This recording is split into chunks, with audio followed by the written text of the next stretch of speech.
Hi, welcome to another show, another live stream by the Global Network, our show called Space Alert.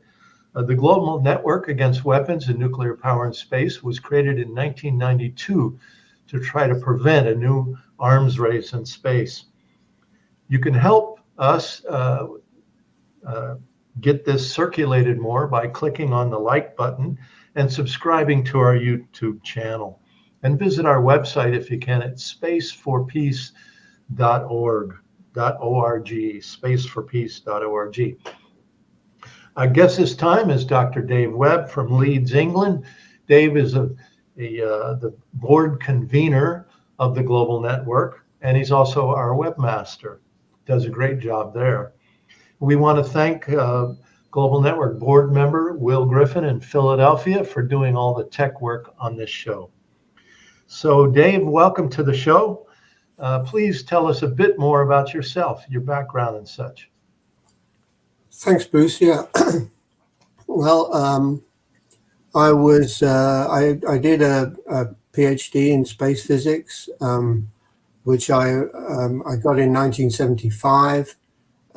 Seems, well, it is years ago now. Then a couple of postdocs and so on. And at the time, I wasn't particularly politically active or anything. So I got a job with the Ministry of Defence here in the UK. And the job was to monitor the Soviet space situation, what they were doing in space. And I soon got to realize that what we were doing, in fact, was producing a worst possible case for then the government and the Ministry of Defence here to react to that worst possible case, even if it wasn't really actually happening. We saw the same kind of situation in Iraq and all the other places that have been invaded by NATO and so on. So then I left pretty soon. I wasn't there for very long, and I joined CND, which was pretty big, Campaign for Nuclear Disarmament. It was a huge campaign at the time. Nuclear weapons were a big thing. So I joined that local group and then gradually joined the Yorkshire region group, became chair of that, and eventually became chair of the national CND from about 2010 to 2021, so last year I stood down as chair, mainly to get more involved, I think, in the space work, because this is becoming increasingly more important. And I think I joined the Global Network around 1998 or so, something like that, a few years after you'd started already. But my first journey was to Colorado Springs, to the belly of the beast, as he said. And that was a real eye-opener to see what's going on there and to see the people resisting it, even though they live in the middle of the whole thing. So I've been inspired by the work of people in the Global Network for many years now. Well, you certainly are a key person, times 1,000 for us, and we're really grateful for all you do. There seems to be a big increase in the use of space these days, with the military, various commercial companies, and now space tourists all joining into the gold rush to space. What are the major problems that you see with this increase in activity? Well, I think the more space launches means more problems with environmental damage, with debris, with pollution, effects on the upper atmosphere of the Earth, and so on. And there's more launch accidents too. There's always a possibility of an accident at launch. And as different corporations are competing for this $1 trillion market place, trying to get one up on their competitors, and take more risks, more problems are likely to happen. So and more space activity means more space debris, and collisions between satellites have been occurring, and a cascade of collisions where collisions lead to other collisions and so on could bring about this so-called Kessler syndrome, leaving so much debris around there in the orbiting the Earth that we'll never be able to escape through it. We won't be able to maneuver a spacecraft through it. So we could be trapped on the Earth. And also these mega constellations are not yet fully populated, but they're already causing problems because their trails are showing up in astronomers' photographs, and they are calling for more regulation on allocating astronomers, that is, allocating orbital slots. So, for example, Starlink already has licenses to operate, I think, over 12,000 satellites, with another 30,000 which may follow, and with others that could lead to over 55,000 satellites orbiting the Earth. And Starlink uses 3 different altitudes to put their satellites into position, and some of them are very low Earth orbits, just a few hundred miles above the Earth. And at these low altitudes, satellites don't last forever, maybe 5 to 10 years, because they're subject to atmospheric drag. So the low Earth orbit, LEO as it's called, is also called the graveyard orbital area.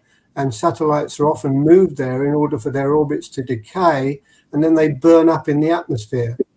And the population of the lower Earth orbit has already increased by 50% in the last 2 years. And I think people have shown that when these things come through the atmosphere and burn up, they deposit tons of pollution into the atmosphere, including a lot of the material is aluminium, and the burning of aluminium produces aluminium oxide, which is known as alumina, which has a significant potential to change the chemistry of the upper atmosphere. So there's big problems for the atmosphere with these continuous burn-ups of satellites. Just one other thing. NASA, I think, is intending to deorbit the International Space Station in 2031, and it's arranging for it to come down in the South Pacific Ocean.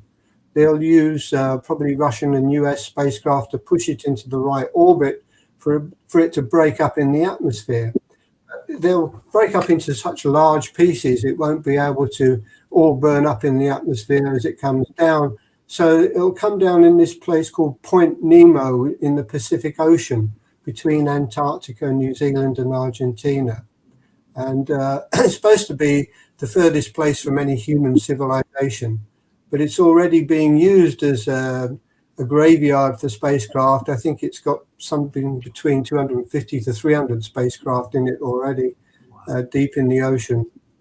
So, and one final thing, there is more talk now of nuclear-powered spacecraft, which is worrying because they want to go to Mars with these things and set up nuclear power stations there and so on the moon as well. But if one of those were to go wrong at launch, we'd be in real trouble, I think. These thousands and tens of thousands of satellites being launched by SpaceX and other companies, these are mostly for 5G, is that correct? I think now they are, yeah, they're becoming more used for 5G. And they have these very low orbits in order to make the speed of communication very quick, or rather the time that it takes for the communications to be very fast.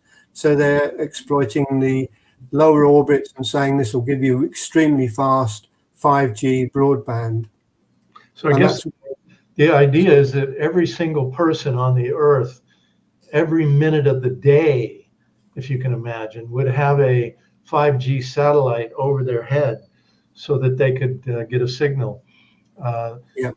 That's a lot of launches. And as you were talking about this crowding of orbits and increasing Kessler syndrome where things are crashing into each other, it's a frightening possibility. Absolutely. Let me ask you this. Could you say just a bit more about the effects of space launches themselves? Right here in Maine, there's a bill pending in our state legislature to create a launch authority and maybe have 1 or 2 launch facilities in our state. And so we're starting to organize around that now. So a little bit more on the environmental impacts of space launches would be useful. Sure. Yeah, well, I mean, during the launch process, rockets are burning through a huge amount of fuel, and they're at There are a range of different propellants that are being used. Many rockets use a mixture of kerosene and liquid oxygen, while others use liquid hydrogen or some other more complex compounds. Some propellants consist of two components, a fuel and an oxidizer that spontaneously ignite when they come into contact. One of these is called UDMH, unsymmetrical dimethyl hydrazine, and TCO, nitrogen tetroxide.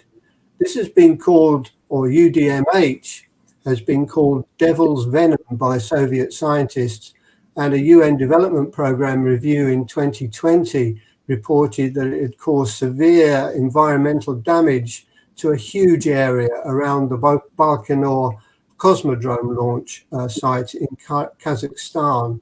It's highly carcinogenic and emitted by Russia's Proton rockets. Very little research has been published on it, but according to the UN, UDMH and byproducts can stay in the soil for decades. Russia doesn't use this anymore, but UDMH is used by China for their Long March rockets, which are still servicing their space station. NASA has a mixture of aluminium and ammonia to launch the space shuttles, and following several shuttle launches, large numbers of fish were found dead in nearby waters, and investigations showed that the space shuttle emissions may temporarily have made the water slightly acidic. It recovers, but it didn't recover enough for the fish to survive.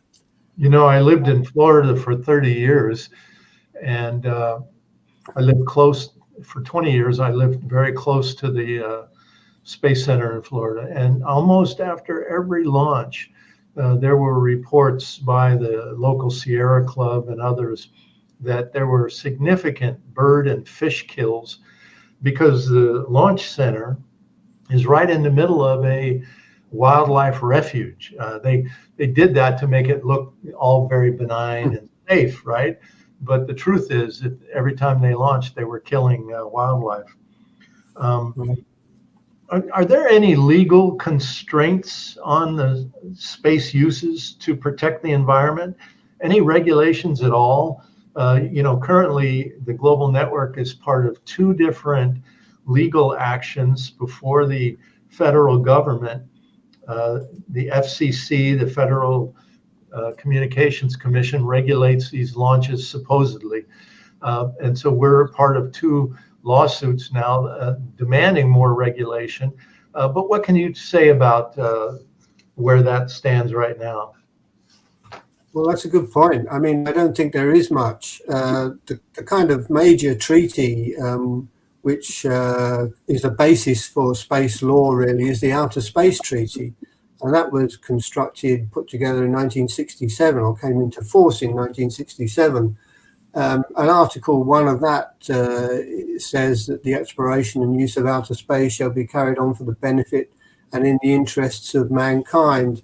And a couple of the other articles talk about liability and avoiding harmful contamination. But these are fairly general statements, and they're not aimed at the current situation. Things have developed a heck of a lot since 1967. So the Outer Space Treaty really needs updating or supplementing in some way. A lot has happened since it came into force. I think the core objectives of the United Nations Environmental Programme are to advocate for global environment and help to set the global environmental agenda, but there's nothing concerning measuring, monitoring, or controlling the effects of spaceflight on the environment. There's a lot that needs to be done. A lot of the space law needs to be developed. The big question is whether you'll get everybody to agree to it. You know, it's the same thing as like arms control, I guess.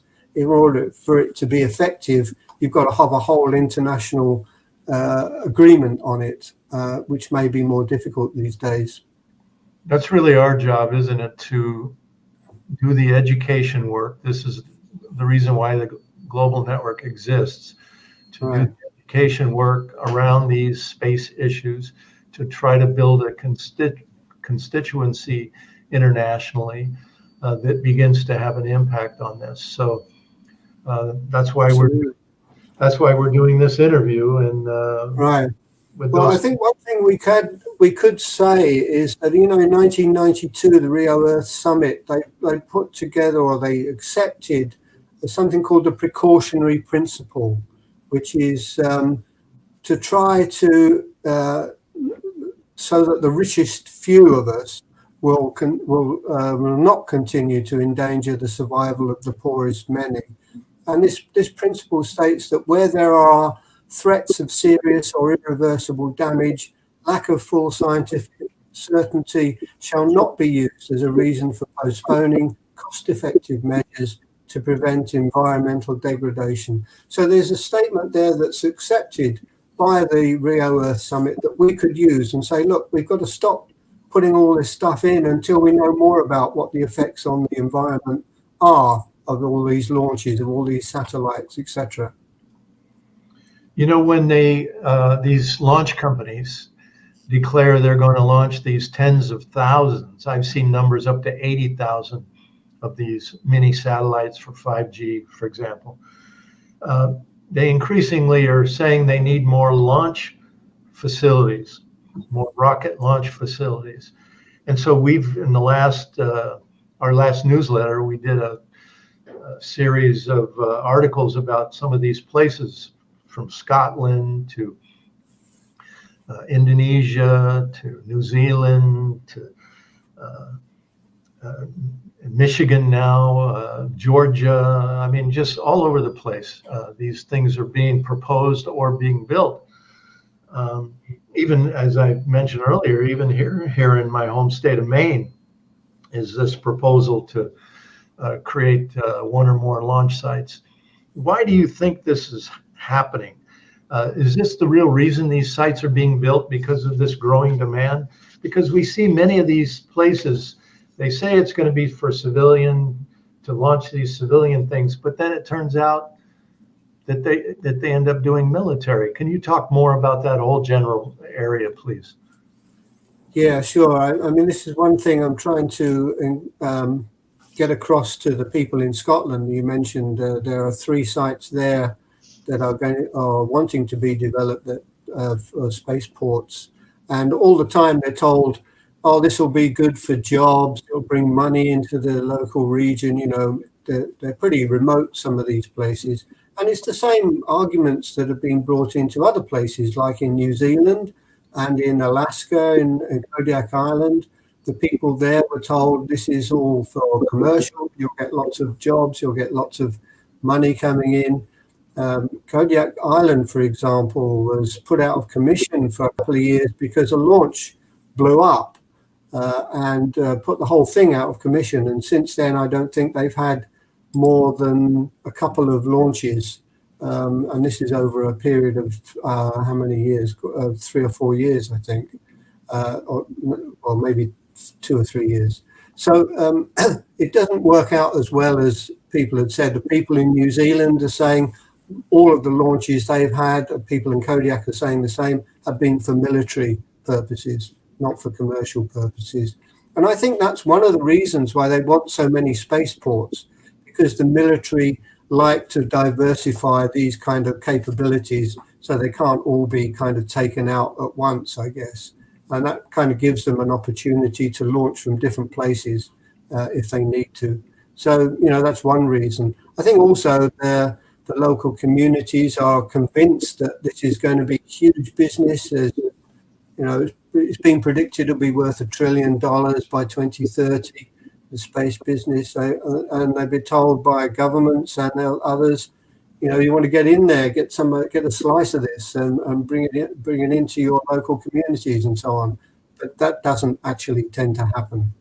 That's what they're saying right now in Maine, that we've got to do this quick, because the deadline for money from the Pentagon, actually, in the public hearing they had, a guy got up and said that he's got money from the Missile Defense Agency to do testing of missile defense technologies, and they can get another bunch of money if they get the approval on this site in Maine immediately. And he's really pushing it hard. But then the proponent of the bill, the state senator from Brunswick, Maine, who is pushing the bill, says, oh, no, no, no, well, this is all going to be very civilian, military has nothing to do with it. It's all going to be biofuels. What do you know about biofuels, by the way? There is a small startup rocket company here in Maine that says they're going to do their launches with biofuels. Are biofuels benign? I don't think anything's benign that you kind of shove into an environment that it's not meant to be in, if you see what I mean. So there's going to be problems, even whatever the fuel that's used, just by sending these things up through the atmosphere. They punch holes through the ozone layer as it is. There's all kinds of problems that are going to be associated. And as I said, I don't think it's really understood all the mechanisms of the upper atmosphere, and the mixing of the chemicals and what these different introductions of different things can do. So the modeling just isn't there, it isn't available. So you can't say that anything is benign until you really investigate it thoroughly, I think. Yeah. I think the people in New Zealand are very concerned too, similar kind of argument that you just said, and it goes against their government policy of non-nuclear policy. They don't want anything to do with nuclear weapons, and yet if they're going to be part of a missile defense, which some of the satellites they've sent up are, then that kind of goes against that policy. So the campaigners there are arguing against doing this kind of work in New Zealand too. Now, you talked about a launch facility, or three of them, I think you said, in Scotland, correct? Right.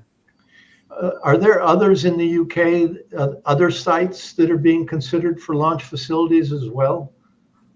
Yeah, there are. There's two different types of launch facility. There's the vertical rocket that we're all familiar with. But there's also the horizontal launch facility, which is means you strap a kind of a missile, I guess, to an airplane, send the airplane up really high, and then shoot the missile up from there. So it doesn't require the vertical takeoff kind of situation, and you need a big aircraft to launch to start the launch off. So a couple of those are being planned. One in Cornwall, one in Wales, and another one in Scotland. Apart from these three vertical launch sites in the upper highlands of Scotland and the islands of Scotland. And who is proposing these, and for what purposes would these various launches in the UK be used? Well, this is a bit of a giveaway because the UK government has paid Lockheed Martin to help them kind of find some of these sites, to give some advice on how they might put some of these sites into operation. And one of the sites in the upper Scottish Islands is going to be used by Lockheed Martin. So it's very unlikely that you'll get anything other than military kind of work there. I think it's unlikely you'll get much other than military work in all the others either. That's exactly what happened in New Zealand at Rocket Lab.